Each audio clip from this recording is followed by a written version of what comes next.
At 5:30 in the 18th of August, when the final whistle does go, it is a very, very special time for for management, for players, for everyone involved around the team, and for supporters. That pure elation of getting, I suppose, to the summit of the championship, which is a really, really difficult place to go because it's such a competitive journey right from the start, when you started in the middle of May right through to the end of August. So there is a pure elation, and then obviously you're probably first seeking out the people in your backroom team. And that was my first reaction, was to meet the lads that had, I suppose, made the biggest impact on the journey. Then you get around to meet the players, and then you get to meet your family, and then you get to engage with some of the supporters. So it's just a really, really special time. I'm not responsible for what results we achieve ultimately. I'm only delegating a huge amount of tasks in the overall project, and I'm very, very fortunate. I've got some wonderful, wonderful people around me, and we couldn't line up all of the backroom team and put them all up, but certainly the three lads and myself getting the chance to lift that trophy, understanding the work and the time we've put in as a group.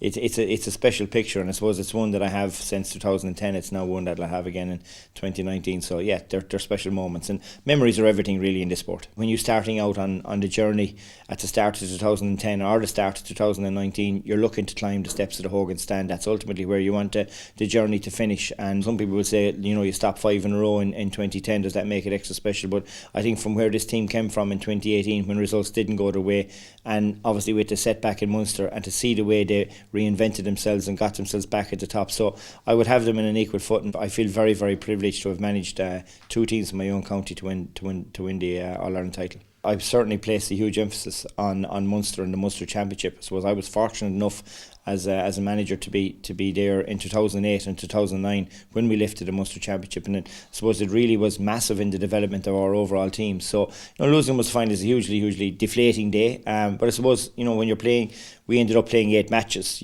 I think for a team to play 8 days out of 8 and not have a day where it doesn't really go your way was the likelihood of it happening is very, very unlikely, I guess, in a lot of ways. So look, very happy the way it turned out for us in the finish, but certainly as I said, the value we place on Munster and the Munster Championship is huge, so we were really disappointed to lose it, but at least had a chance to put things right over the following 7 weeks. I think the last 20 minutes against Wexford, I just thought, I had a lot of people who know me a long time and know Tipperary Hurling a long time, and they were texting me to say, God, they hadn't seen that level of play or commitment or just real will to win from the teams previously. So that was a very, very pleasing moment. But obviously in the All-Ireland final, we were probably sucking for air early on, and Walter Walsh was bearing down on goal, and John McGrath chased him all the way down the field and got a hook in on Colin Fennelly. A goal at that stage for Kilkenny would have been massive. So I just think that moment in the All-Ireland final when John McGrath got the hook in was probably one of the moments of the year, because I think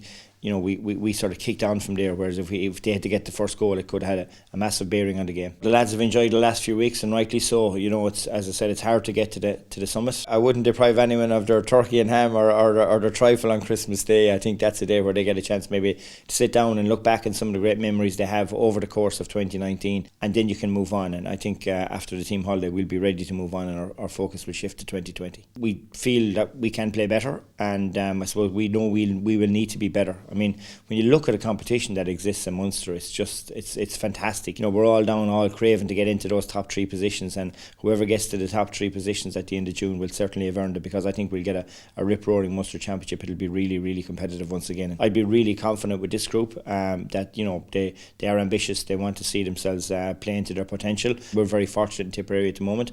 There's a good crop of youth coming through, and the guys that can really play to a high level. And I suppose to me, you need that mix of youth and experience, and thankfully in Tipperary right now we have that.